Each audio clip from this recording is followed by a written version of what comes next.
Hi, everybody, and welcome to Book Banter. I'm Raina from Blue Cypress Books.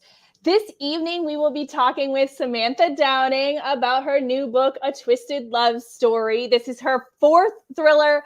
Her thrillers get better and better and better as they go along, and I literally just finished this one this morning. It is amazing, and I can't wait to talk to her about it.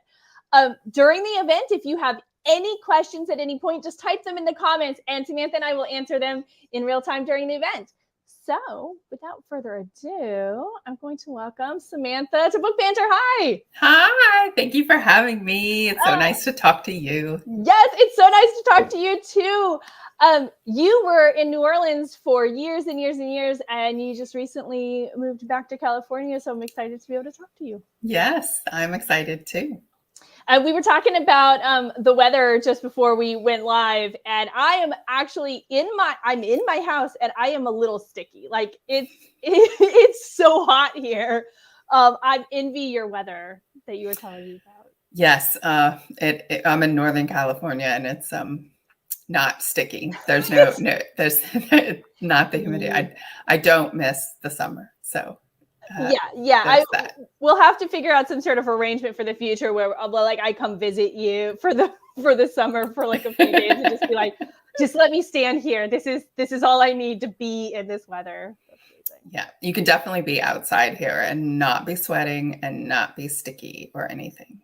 I miss my walks. Like I was trying to take daily walks, and then like halfway through May happened, and that just there's none of that going outside. So A Twisted Love Story is your fourth thriller. Yes, it is. How does it like feel to be like still doing this? And that sort of feels like a weird question, but like I imagine when your first book comes out, you're like, okay, I did this once and this is amazing and I'm so glad to be here. But now you're still here. And that's like amazing. So tell me a little bit, like, what's your elevator pitch for A Twisted Love Story and how this, like, it feels to still be doing this? Yeah, a twisted. Well, I'll answer the second one first. It is weird to be here because my first book came out in 2019, pre-pandemic, and my second one came out right in the middle of the pandemic, and my third one came out was still in the pandemic. So those 2 years were just total upheaval for everybody, and it was so weird to go from having being able to tour and to go places and then not. And then be stuck in this chaos. So I'm glad to have a book come out now after post-pandemic. And A Twisted Love Story is about a couple, primarily about a couple named Wes and Ivy. And they're a bit like a tornado, and they barrel through life, pretty much pulling other people into their whirlwind the way a tornado does. And other people willingly jump into their whirlwind. So they cause a lot of drama, and a lot of times they don't even see it. They're so focused on what they're doing. They have an up and down, break up, get back together kind of relationship. And that's kind of where it is, except that sometimes bad things happen in that whirlwind, and sometimes there is death. And now they have a detective looking into them. And that's where the story starts. I kind of love that we start like deep into this relationship. We look back on it, so we know that they've been doing this like roller coaster on again, off again thing for a long time. But I kind of love that we're just like dropped into that. What did you plan? Like, was that the plan from the beginning, or did you sort of build it and then go, no, this is not where we? Yeah, I think. For the most part, almost all of my books are like that. I kind of just drop you into a scene, and I trust that the reader is going to pick up enough to be able to follow. I don't want to give you 10 pages of backstory to get to where the good dramatic stuff is happening. So I just want to get to it and sort of weave the backstory into it.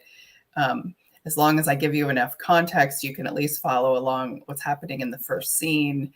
And then the rest, trust that the rest of the background is going to come. Thriller readers, by and large, are smart because they read a lot of thrillers and they're used to it, and they're looking for clues and they're looking for what's happening. And so I haven't had a problem with people saying anything is confusing, luckily. So hopefully it's not. It absolutely was not confusing to me anyway. I also, one of the things that I really liked about this one is everyone has a support structure. And that is kind of rare in a thriller where you have these characters where are they good people? Are they bad people? A lot of times they're loners for different reasons. And you're both, Wes and Ivy have a support. Now, whether they use this support structure, they like this support structure, that's totally different. But there are people supporting them in their lives and trying to like help them out. And I was like, I kind of love that. Yeah, I think these, oddly enough, I think Wes and Ivy are two of the more normal main characters I've had, meaning they aren't psychopaths. That's not what they are. They are fully absorbed in each other, the way couples can get, where they don't see anything else except their person and to the exclusion of everything else. And they just are sometimes unaware of the effect that their drama has on people because they're concerned about the other person and making them jealous or making them upset or getting them their attention. And they're not even seeing what they're doing to other people. So it's sort of an extreme version of those couples that just only are focused on that one relationship and they don't really see everything else. I try to just take something normal and take it to the extreme. That's really what I try to do. And in this, Wes and Ivy are an example of that. Of that kind of a couple. Yeah, where you get to sort of observe them from the outside and you're always like, why did they, why are they just, God, if they just let it go, everything would be fine. But there she, and I have friends like that. Oh, there they are texting that person again. And we're supposed to be like having a drink or whatever. And there they are doing it. And that's that like sort of normal thing that you see very often. And then they just sort of go a little bit further.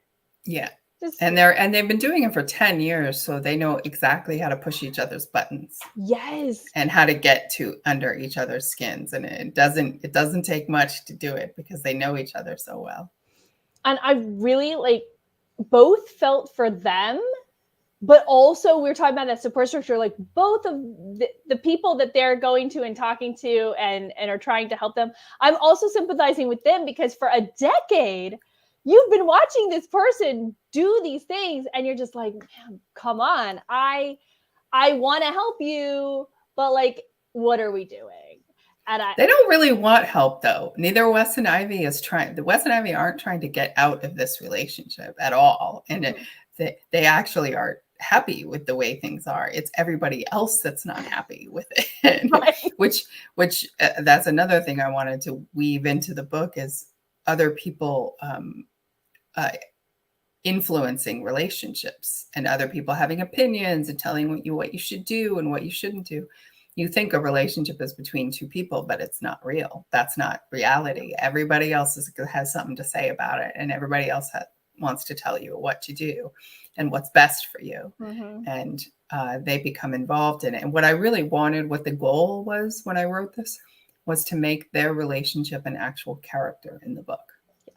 So because it's something that's totally separate from Wes and Ivy as individuals. When they come together, it's its own thing with its own characteristics and its own personality. And that's very apparent. Yeah, that is in they have their own things going on, but like you say, it's like they are comfortable in this relationship. It's a thing that they can rely on at this point. For so many years, the on again and off again, they know it's going to happen. When it's on, they know the other shoe's going to drop at some point. They just don't know when. And when it's off, they're just waiting to run into each other again. Like the confidence that other person is going to be there for them is, it's almost, they are in this like codependent relationship already. Even though they're like hate each other and then they love each other and then they hate each other, and I kind of like their some comfort in that is what makes the relationship like I'm rooting for them and the relationship, even though it is toxic. It is so toxic. But I'm like, one of these days you're gonna get this. I believe you. And also with the supporting characters, they've all had their own relationships as well, and they've been changed because of them. So Love, to some extent, is a character in the book, and how all of these people, their reaction to Wes and Ivy comes from their place in life and what they've been through and what they're coming from. So the detective in particular, and the assistant in Wes's office, and Ivy's best friend, they all have their own backstory, and it all has to do with their own relationships. So everything in the book is about some form of a relationship. Like, this book to me is a romance, like the movie Wild at Heart is a romance, and it is. It's a love story, and it's right on the cover, so it's not a secret. It's a love story. But so it's I've heard a lot of people also say the movie True Romance. Yes, True Romance as well. Christian Slater and Patricia Arquette. Mm-hmm. Same idea, where it's just incredibly toxic, but you're still in. I am still rooting for them. Their love feels so. It is.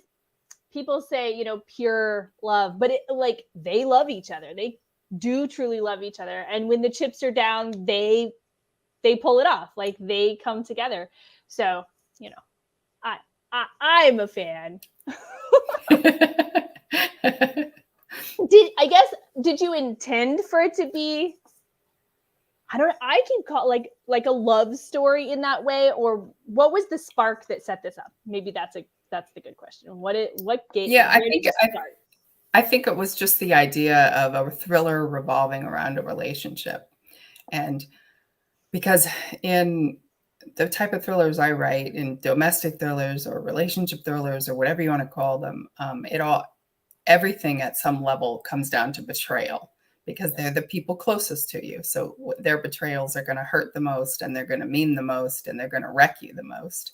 So in most of these thrillers, that's what in marriage thrillers, that's what it comes down to.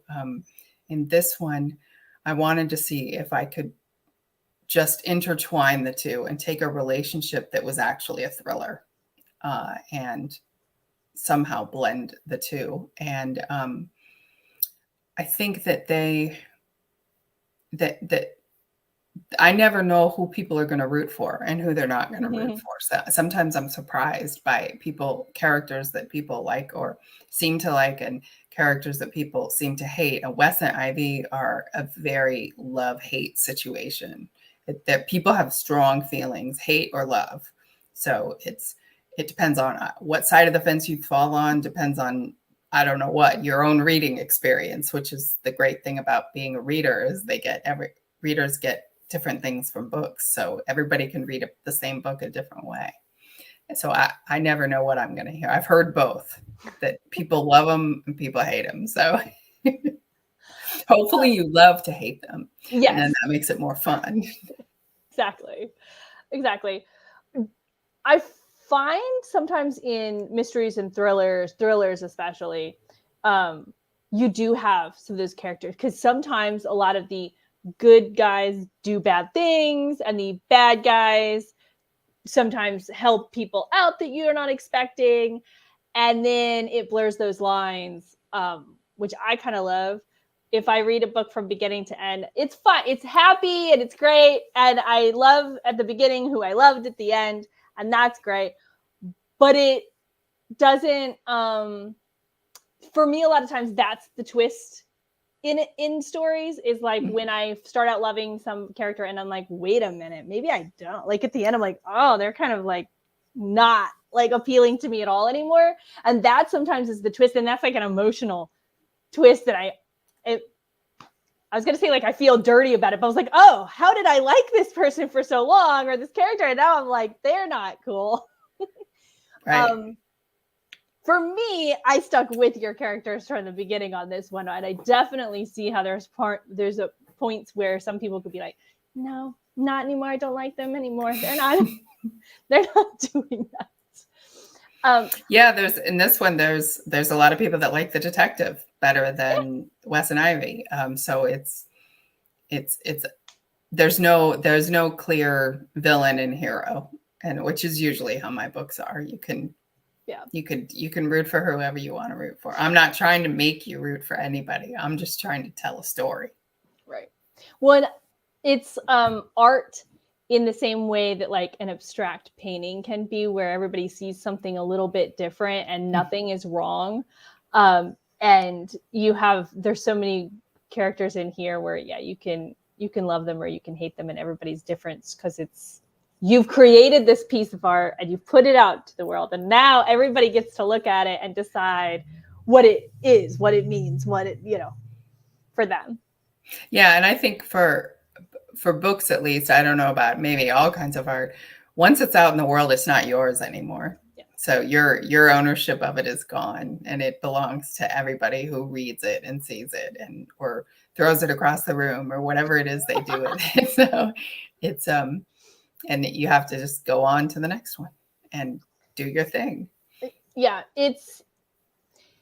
I can understand why artists, authors, it doesn't matter kind of what you create, where you make it, you drop it out into the world, and then you don't want to go out. Like, you don't want to hear about it. You don't want to read social media. You don't want to do interviews or whatever, because you're like, it's not mine anymore. You're going to ask me what my interpretation is. You're going to ask me for these details. And it's just like, does it matter anymore?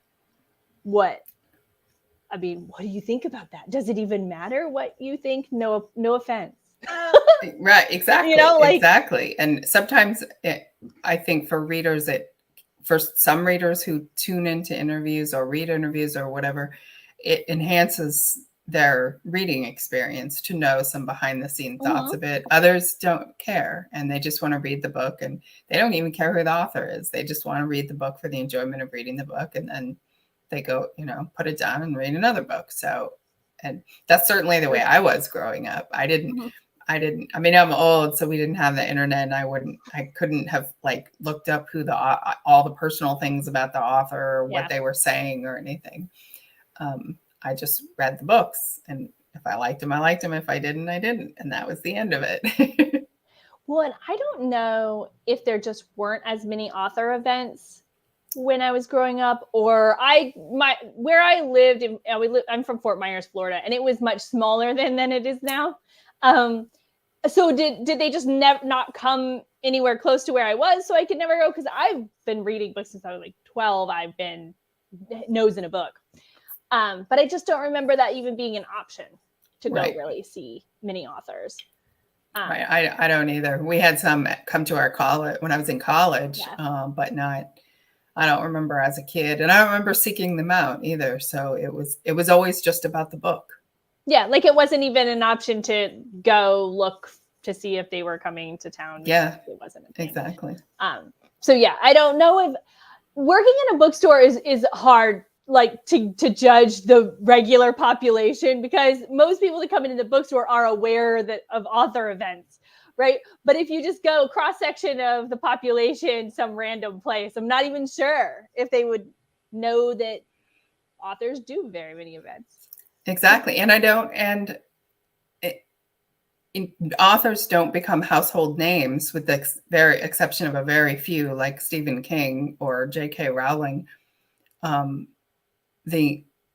few times I've been in, a room full of people, and I've asked them who wrote Gone Girl, and nobody can answer the question. And they've either read the book, seen the movie, or both, and they still don't know the author's name. Yeah. So it's just, they're not personalities the way performers, like a singer or an actor, somebody who gets on the stage that you actually, our performance is the book. Right. So we're a step removed from it. You don't have to see me reading it. You can read it for yourself, Yeah. And you don't get hit with different mediums. If you see an actor, you're going to see them. You might hear an interview.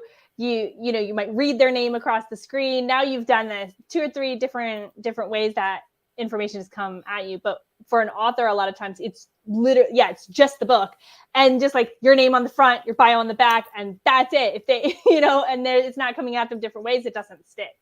So And for most authors, that's good because most of us are introverts and we just want to be sitting in front of our, we just want to be sitting alone and doing our little mad scientist writing. Right. It's my job to change that. That's what we're doing here today.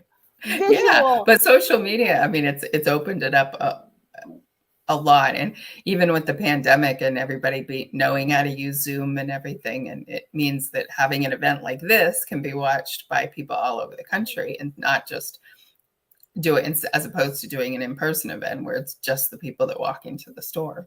Right. And actually, that is definitely one good thing that's come out of the pandemic, are virtual events that were happening during and the ones that have stuck by after, because you're exactly right. Not only can we reach people around the world, so places you never would have gone internationally, but also like small places. Like I was saying, like where I grew up, I don't think authors were coming through there, even if there were some author events. Yeah. And there's a lot of little towns. I mean, even a 2-hour drive for an author is a long way. You live in a little town, you can just tune in and get the author event that you would never be able to do. Absolutely. So I'm glad to do that. So I have a question about your dedication. Oh, I should have prepped you for it, but it's right there in the book. I mean, so I'm going to read the dedication. It's just like a sentence, so everyone knows what we're talking about. It says, "For the man who inspired this book, you're damn right I wrote about you." I need to know who, well, not who, obviously, like who they are in real life, but like, I read that, obviously, I read the dedication first. I always read that in the beginning, and then I'm reading the book, and I'm like, is it this person? Is it that bit? Is it this? Because I'm assuming more of an amalgamation of things, but you put it out there. Do they know? I put it out there, and that's all I have to say. I've said what I said. Do you think they would read it? I have no idea. Do you feel better? Yeah, it's actually in terms of my novels, that's the only dedication I've ever made. There is no dedication in my other novels. I did make one in the novella that I wrote, but that's only available in ebook. But for My Lovely Wife, and he started it, and For Your Own Good, there are no dedications at all in those books.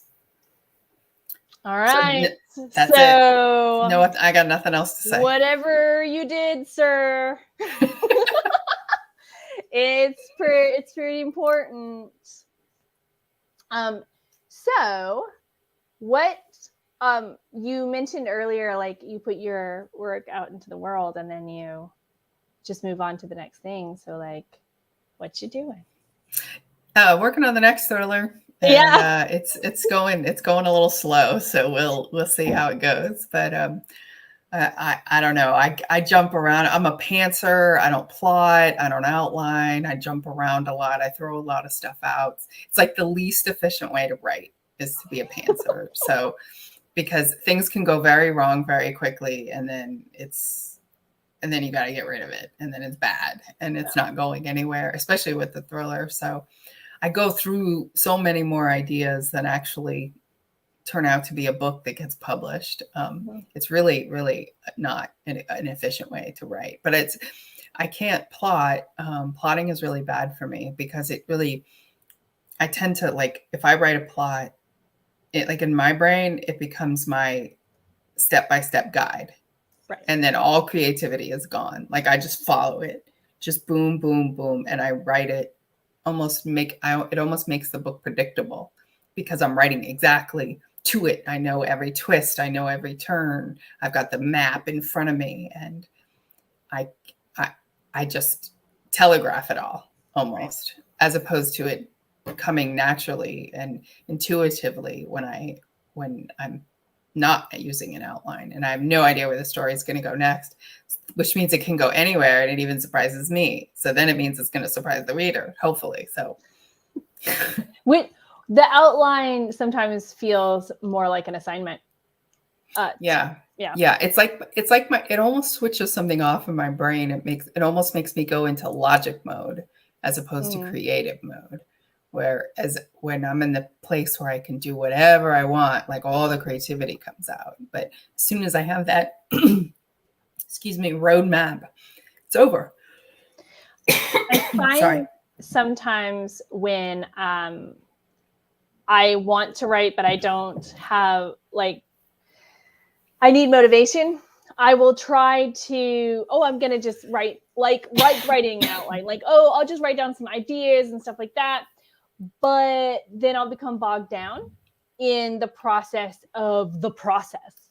Mm-hmm. Right. And then I'm like, I haven't actually written anything that, is a real story. This really feels like anything in days. Why is that? Oh, because I'm writing, I'm doing what I'm supposed to do. But what I'm actually doing is some plot points and all this stuff. I'm like, well, okay, this is not this.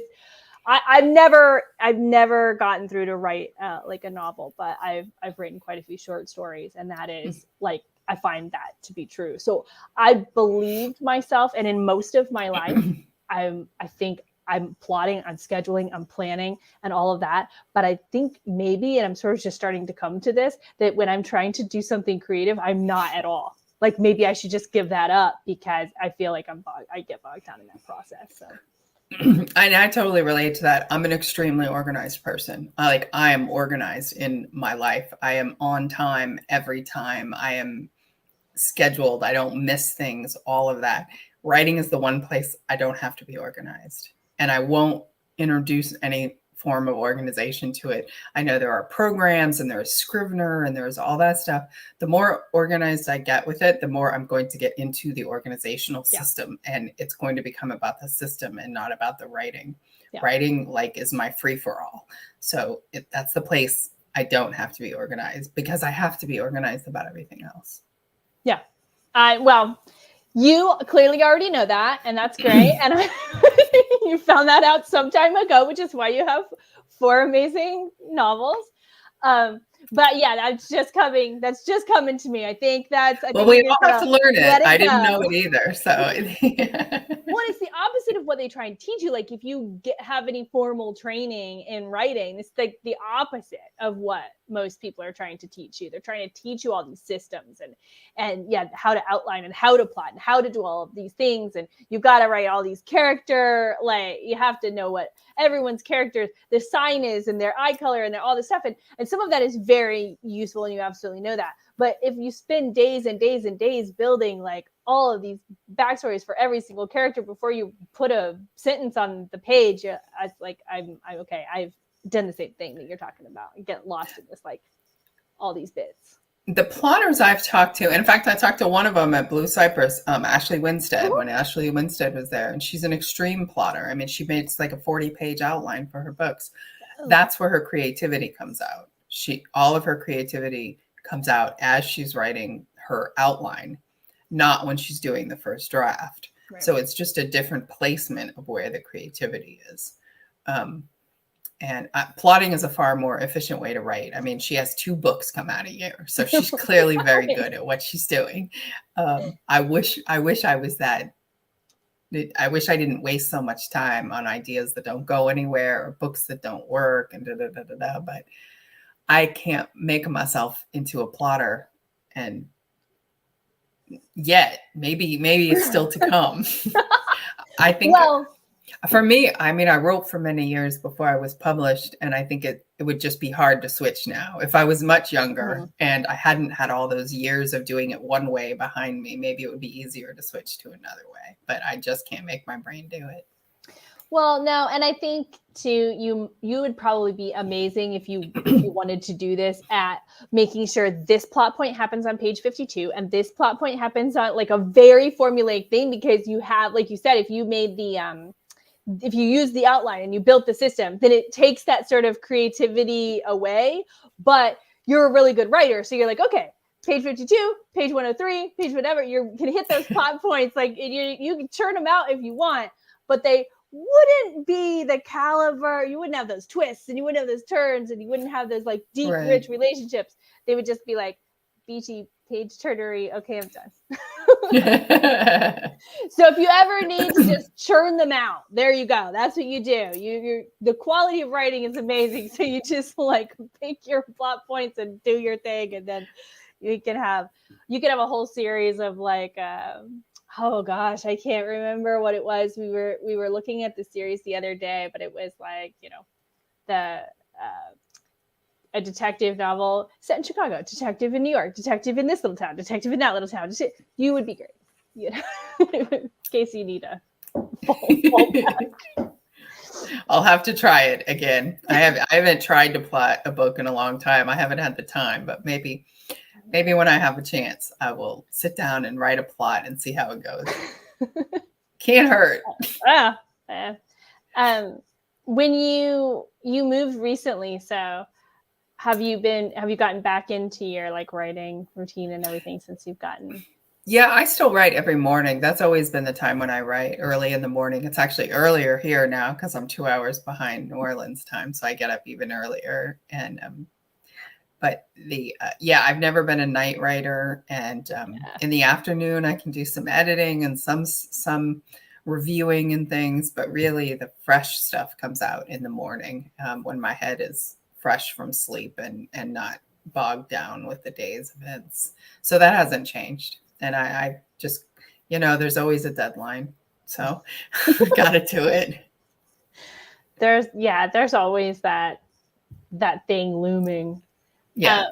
I'm a morning person too. So I try and get most of my, it feels like my big things for the day will happen early in the morning. And then like, you just coast through. I wonder if that's a planning person's, like, if we have that in common because we're like super planners and schedulers, or like I just try and like get it all in as fast as possible so that like two things. One, the evening afternoon is free to do whatever, but also like, what if something goes wrong? Now I've padded this time on the end of the day so I can fill that in. It's not anxiety. Totally. I totally do the same thing. Work first, play later. Yeah, exactly. And there's plenty of time. Yeah. I grew up that way too. It was always get your stuff done in the morning and then you can go do whatever you want to go play in the afternoon or whatever. So I still do it to this day. But then you're right. You either have the afternoon or evening to do what you want, or something comes up and and now you have the free time to take care of it. Exactly. My mom always said, business before pleasure, and you party, you pay. Those are two things. She's like, if you choose to go out tonight, you still go to work / school in the morning. Like that's true. So you still get up and do your business. And yeah, when you get up, you take care of that first, and then you can play all afternoon. Yeah. So do your thing. Or in my family, it was called screwing around, not playing. You were just screwing around. Yeah. Anything. Yeah. I say that now to my son a lot because I'm like, I don't know what he's doing. So he's probably screwing around. Yeah. Which he doesn't appreciate, but it's the same. It's a holdover from our parents saying things to us like that. Exactly. For sure. So what is your, you have an event coming up in town? Yes, I'm in the Bay Area, and I will be in Oakland, California this coming Wednesday with Laura Sims, who just wrote the wonderful How Can I Help You book, a thriller in a library that will make you very scared of libraries. So I'm now scared of everybody that works in my library. I went here to my local library, the same library I went to as a kid, and got my card and everything. And now I'm very scared of all the librarians. I have mixed feelings about that subject matter. It's really good. It's a great book, though. I'm going to put a link to your website here because I know that has all the information about books and events and all of that. And I'm also going to put a link to A Twisted Love Story in here, which I have. I think we have signed book plates as well left over from when you were here. If not, I'll send you a message and we can send us. Okay. I think that sounds great. So everybody, if you order a book from us, I will make sure you get a signed book plate. We'll do that. And what else do I have? I have another link. Haha. I knew I had another one in here somewhere of all the rest of your books. Because if you like domestic thrillers, if you like relationship issues, we're gonna go with that. You gotta try out Samantha's books because they're pretty they are gonna cover that. I am partial to he started it because I love a good road trip. So there's relationship issues on a road trip with the road trip involved. And yeah, I just am super excited that I got to talk to you. Thank you for having me. Yeah, absolutely. And have a good evening. I guess it's afternoon. Is it afternoon there? What time is that? Yeah, 3:30. Well, have a good afternoon and evening. And I want to thank everybody for watching. I can see you. I see those numbers. All right. Y'all have a good evening. And Samantha, thank you so much for joining me for Book Banter. Oh, it was nice to talk to you. Nice to see you. You too. Thank you. Bye, everybody.